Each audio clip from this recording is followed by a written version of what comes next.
कि Trump Jinping में क्या बात बन गई है, लेकिन उससे पहले आपको दिखाता हूं कुछ तस्वीरें जो हृदय विदारक हैं, दिल को हिला देने वाली हैं। ये तस्वीर आप देख रहे हैं, कूड़े का ट्रक है, गार्बेज ट्रक। इजराइल की सेना ने रोका इसे और उसके बाद देखिए नीचे से फिलिस्तीनी 70 लोग निकले, कूड़े के ट्रक में भर कर जा रहे थे। गाजा में जो हालात हैं उस हालात से बचकर इजराइल में दाखिल होने की कोशिश में थे और कूड़े के ट्रक से 70 लोग निकले।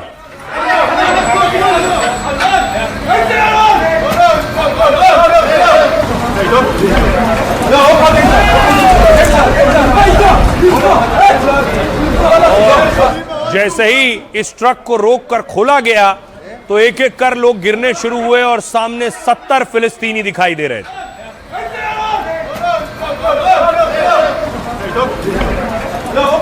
फिलिस्तीन में हालात ऐसे हैं, न रोजगार है, न कपड़ा है, न रोटी है और न मकान है। एक तस्वीर और दिखाऊं, इजराइल ने जो टनल है, सुरंग, उसमें धमाका करके उसे उड़ा दिया है, वो तस्वीर है।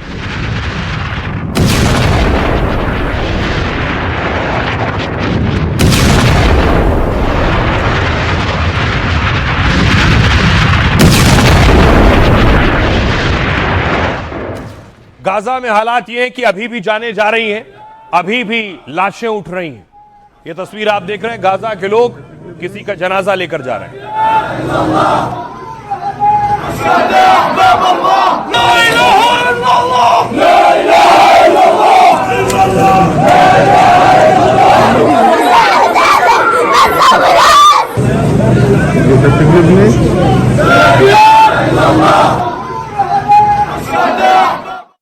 गाजा के बाद दूसरी तरफ लेबनान में भी इजराइल एक्शन ले रहा है। कुछ एक्सपर्ट्स कह रहे हैं नेतन्याहू के लिए लेबनान भी दूसरा गाजा है।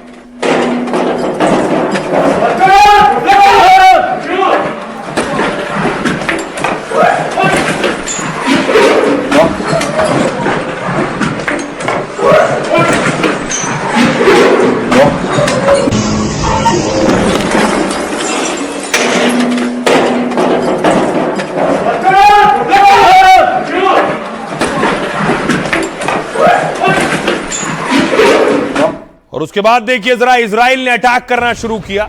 इजराइल ने हिजबुल्लाह को टारगेट किया है और दावा है कि हिजबुल्लाह के ठिकानों पर हमले किए।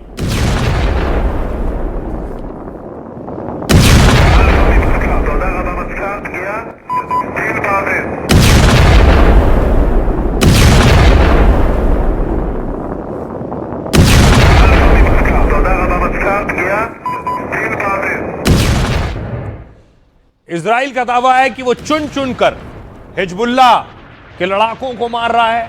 लेबनान में रहने वाले लोगों का कहना है इसमें आम लोगों की भी जानें जा रही हैं।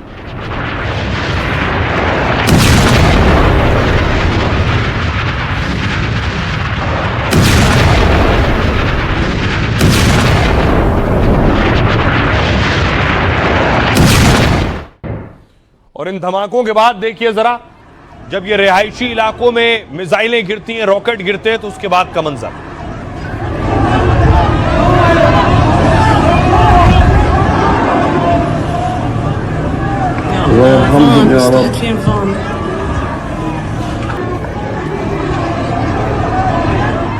दूसरी तरफ हिजबुल्लाह भी अटैक कर रहा है इजराइल पर। यह रॉकेट अटैक हिजबुल्लाह का है।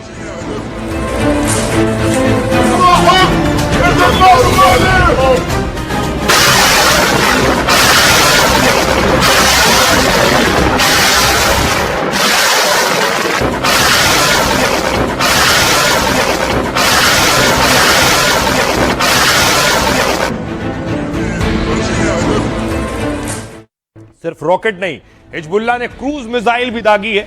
ये क्रूज मिसाइल का हमला है इजराइल पर।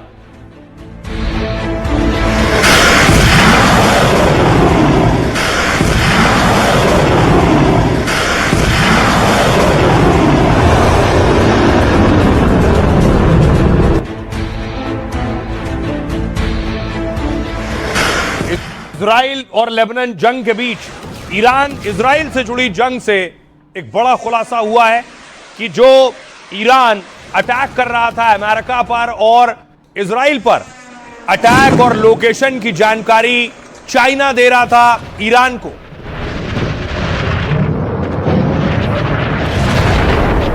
यानी अमेरिकी ठिकानों के बारे में, कहां अमेरिका के सैन्य बेस है, कहां इजराइल का कौन सा महत्वपूर्ण ठिकाना है, ऐसा दावा किया गया कि यह जानकारी चीन की तरफ से दी जा रही थी। सैटेलाइट इमेजेस, एक ये तस्वीर है, जिनपिंग मिले हैं रूस के विदेश मंत्री से, लावरोव से।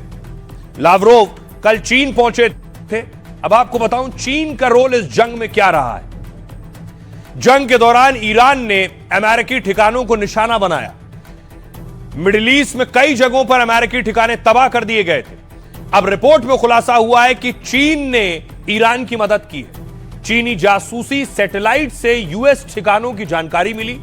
रिपोर्ट में दावा किया गया कि चीनी जासूसी सैटेलाइट का इस्तेमाल किया गया, इसके जरिए ही मिडिल ईस्ट में अमेरिकी सैन्य ठिकानों को टारगेट किया गया। ईरान ने 2024 में चीन से TE-01B सैटेलाइट हासिल किया था और इसके जरिए ईरानी सैन्य अधिकारियों ने अमेरिकी ठिकानों की निगरानी की। मार्च में ड्रोन और मिसाइल हमलों से पहले और बाद में इन ठिकानों की तस्वीरें ली गई और इसमें सऊदी अरब का प्रिंस सुल्तान एयरबेस, जॉर्डन के सैन्य ठिकाने शामिल हैं। ट्रंप ने चीन को ईरान के हथियारों की सप्लाई पर चेतावनी दी।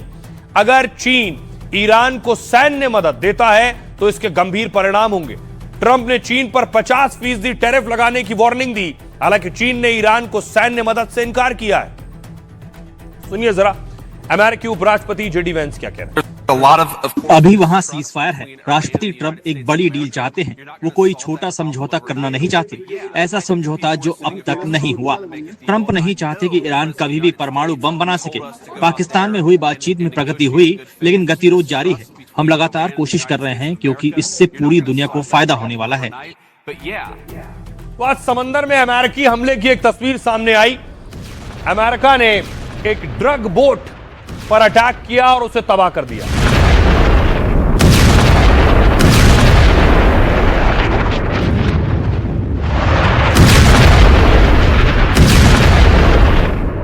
ट्रंप समंदर की नाकेबंदी कर रहे हैं।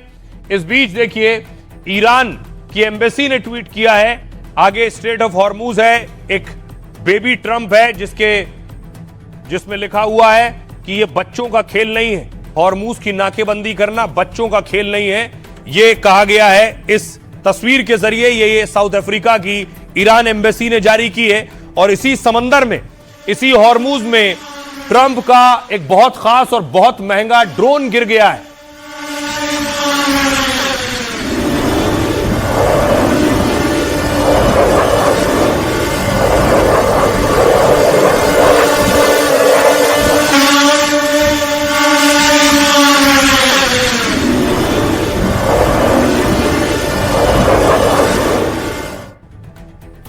यह है अमेरिकी ड्रोन।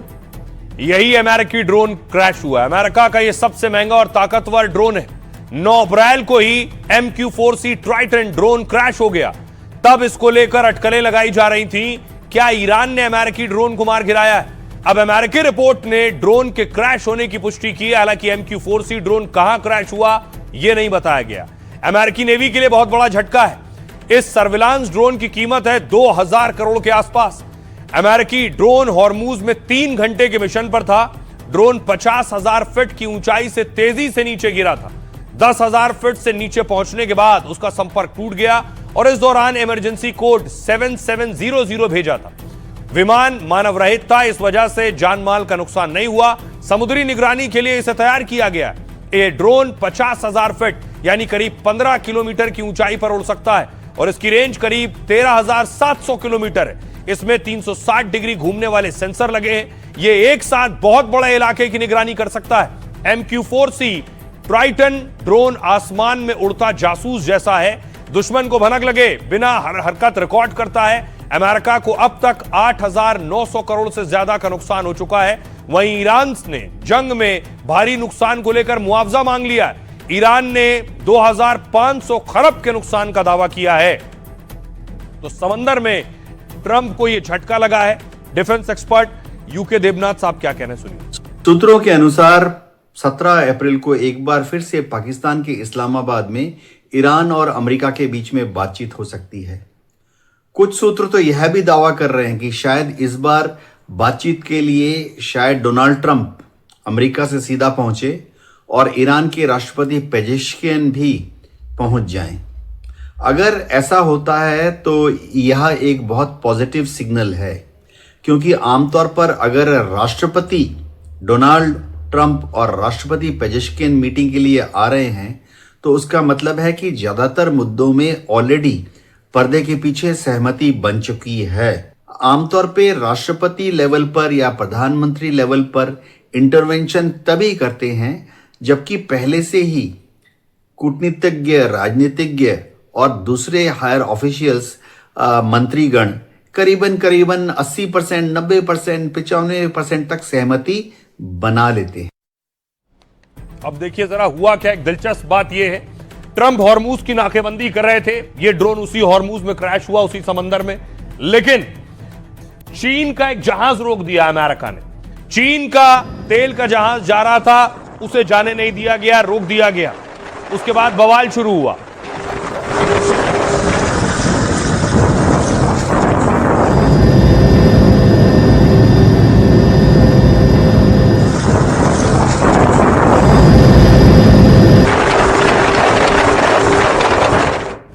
अब आपको दिखाऊं हुआ क्या।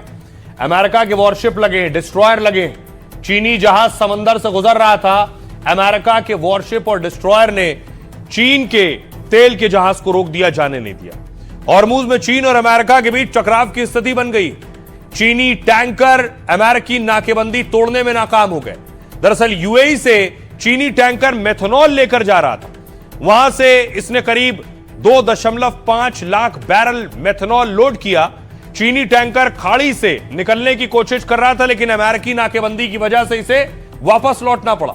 यह मेथनॉल उस कंपनी से आ रहे थे जिसे अमेरिका ने बैन कर रखा है। इसके कुछ देर बाद अमेरिका का चीन को लेकर एक और बयान आया। अमेरिका ने कहा चीन को ईरान से तेल नहीं खरीदने देंगे। लेकिन थोड़ी देर बाद ट्रंप के बयान ने चीन को खुश कर दिया होगा। अपने चीन दौरे से पहले ट्रंप ने चीन की तारीफ की है। ट्रंप ने पोस्ट की शुरुआत में लिखा चीन बहुत खुश है। साथ ही ट्रंप ने हॉर्मूज को स्थायी तौर पर खोलने का ऐलान किया। ट्रंप ने लिखा मैं चीन के लिए और दुनिया के लिए हॉर्मूज खोल रहा हूं। हॉर्मूज पर अब फिर दोबारा ऐसी स्थिति नहीं बनेगी। ट्रंप का दावा है कि चीन ईरान को हथियार नहीं भेजेगा। जिनपिंग ने ट्रंप से कहा है कि चीन कोई सप्लाई नहीं कर रहा है। ट्रंप ने कहा है कि चीन दौरे पर जिनपिंग बड़ी झप्पी देंगे। जिनपिंग के साथ मिलकर शानदार काम कर रहे हैं, लेकिन यह भी ध्यान रखना चाहिए कि हम युद्ध में तगड़े हैं। ट्रंप ने कहा अमेरिका किसी से भी ज्यादा ताकतवर है। सुनिए जरा अमेरिकी राष्ट्रपति क्या कह रहे हैं। हॉर्मूज खुल रहा है और नावें यहां से निकल रही हैं। दुनिया के देशों की मदद के लिए हम सामने आ रहे हैं। हम नहीं चाहते ईरान तेल बेचकर करोड़ों डॉलर की कमाई करे। अब देखिए इस दौर में जब हॉर्मूज की नाकेबंदी है, भारत का एक और जहाज निकल आया है। ये वो तस्वीर आप देख रहे हैं। जग विक्रम है भारत का, यह भी उस रास्ते से निकल कर आया है।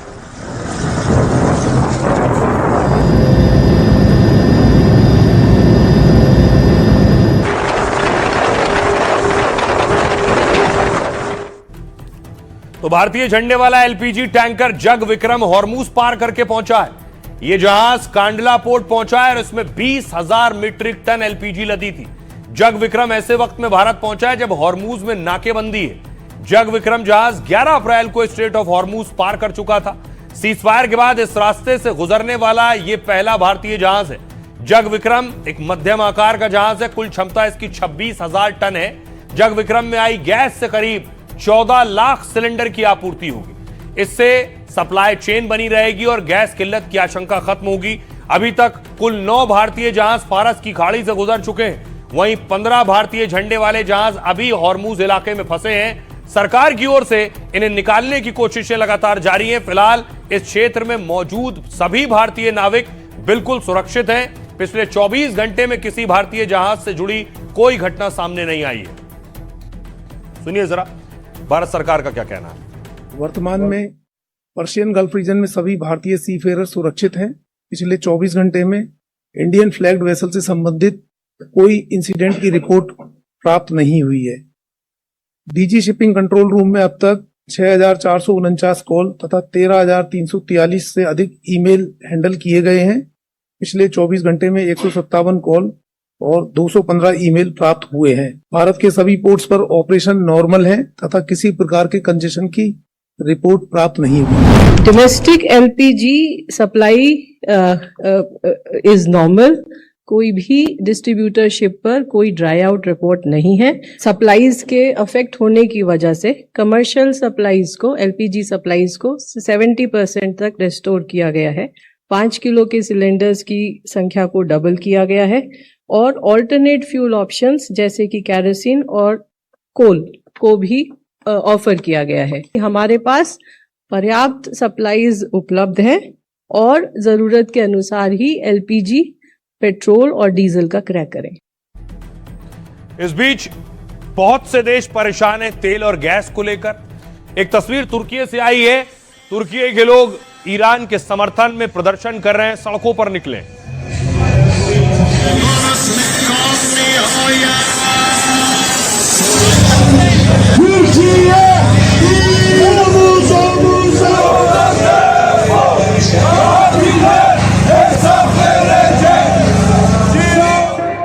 और इस बीच तेल गैस का भी इंतजाम करना है। कुछ देश ऐसे हैं जिन्हें पैसों का इंतजाम भी करना है।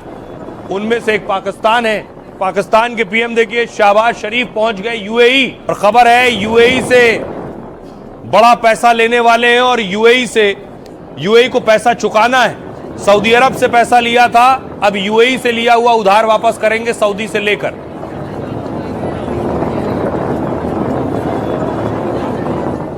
लेकिन इस जंग में कोई कंगाल हुआ तो कुछ लोग मालामाल भी हो गए। ईरान जंग से रूस की कमाई दोगुनी हो गई। पुतिन को कच्चे तेल की बिक्री से बंपर फायदा हुआ है। यह खुलासा हुआ है अंतर्राष्ट्रीय ऊर्जा एजेंसी के आंकड़ों से। इंटरनेशनल एनर्जी एजेंसी के मुताबिक रूस की तेल से कमाई डबल हो चुकी है।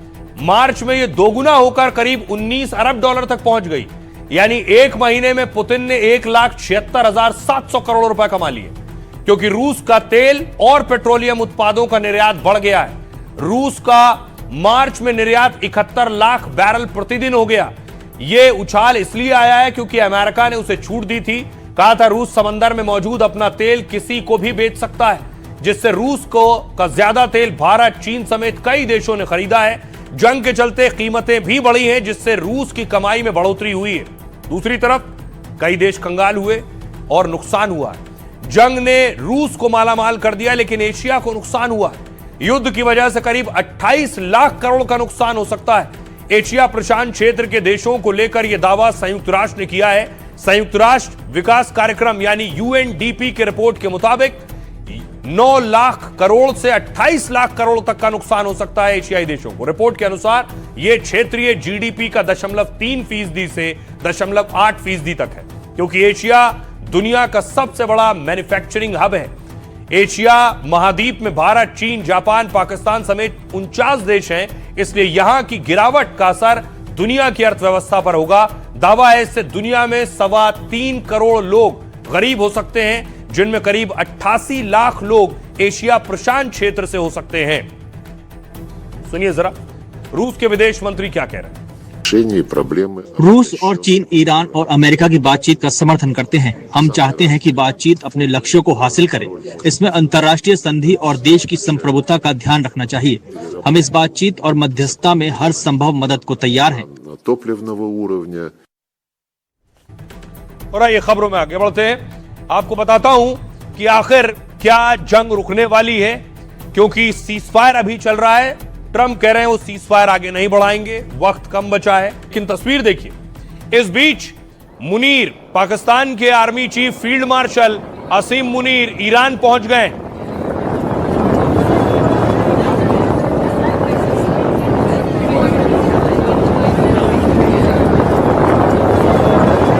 तस्वीर आप देख रहे हैं, असीम मुनीर के पीछे पाकिस्तानी गृह मंत्री भी हैं।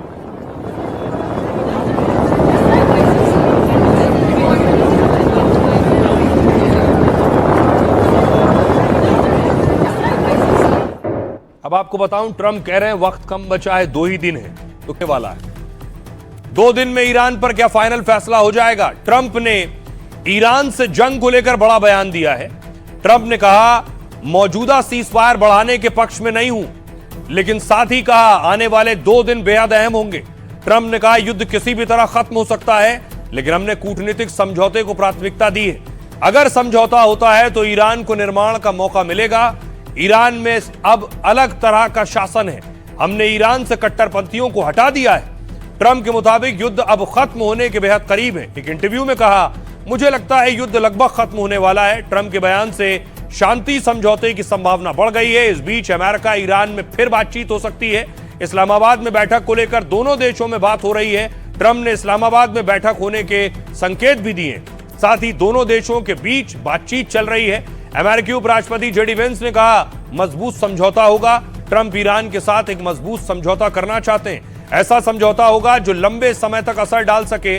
वेंस का कबूलनामा दोनों देशों के बीच गहरा अविश्वास है, उन्होंने कहा, लेकिन हम सही दिशा में आगे बढ़ रहे हैं। ईरान के राष्ट्रपति मसूद पेजेश्कियन ने भी समझौते की बात कही है। मसूद ने कहा कि ईरान युद्ध नहीं, बातचीत चाहता है। ईरान किसी भी टकराव का इच्छुक नहीं है। विवादों का समाधान संवाद के जरिए ही संभव है। साथ ही ईरान ने अमेरिका को चेतावनी भी दी कि अमेरिका शर्तें थोपने या सरेंडर के लिए मजबूर न करे। सुनिए जरा अमेरिकी राष्ट्रपति डोनाल्ड ट्रंप क्या कह रहे हैं। मुझे लगता है कि जंग अब खत्म होने वाली है, मतलब जंग खत्म होने के बेहद करीब है। अगर जंग दोबारा होती है तो अभी के हालात में ईरान को 20 साल लग जाएंगे निर्माण में, और हम देखेंगे कि आगे क्या होता है। ईरान किसी भी हाल में समझौता करना चाहता है।